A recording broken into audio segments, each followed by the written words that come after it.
এক বাদশা একদিন তার 3 মন্ত্রীকে ডেকে তাদেরকে একটি করে থলি দিয়ে রাজপ্রাসাদের বাগানে যেতে বললেন।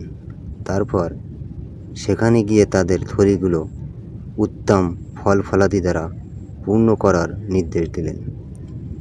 এছাড়া তাদেরকে বলে দিলেন, কেউ যেন এ কাজে একে অপরকে সাহায্য না করে। মন্ত্রীরা বাদশার কথা শুনে আশ্চর্য হলো, কিন্তু কিছুই করার নেই, রাজার নির্দেশ। তাই তারা একটি করে থলি নিয়ে বাগানে গেল। একজন মন্ত্রী বাদশাকে খুশি করার জন্য সবচেয়ে ভালো ফল ফলাদি দ্বারা নিজের থলি ভর্তি করল। অপরজন মনে করল, বিপুল প্রাচুর্যের অধিকারী বাদশার তো আর এত বেশি ফল ফলাদির প্রয়োজন নেই।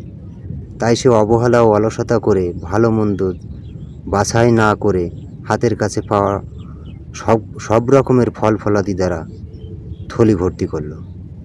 আর তৃতীয় জন বিশ্বাস করল না যে তাদের থলিতে কি আছে তা বাদশা দেখবেন।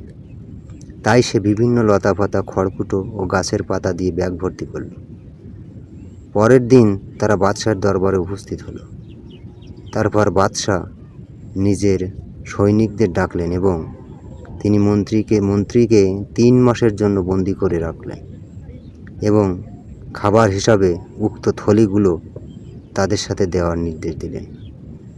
এছাড়া আরও নির্দেশ দিলেন যে 3 মাসের মধ্যে তাদের কাছে কেউ যাবে না এবং তাদের আর কোনো খাবার দেওয়া হবে না।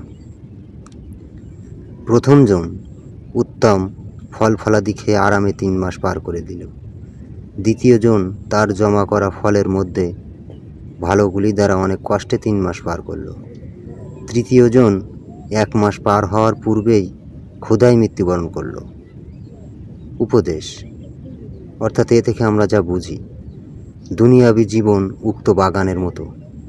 সৎ আমল বা মন্দ আমল উভয়টি অর্জন করার ব্যাপারে মানুষের স্বাধীনতা রয়েছে, কিন্তু আল্লাহ যখন আমাদেরকে কবর নামক বন্দিশালায় বন্দি করবেন, সেখানে কোন আমলটি কাজে আসবে?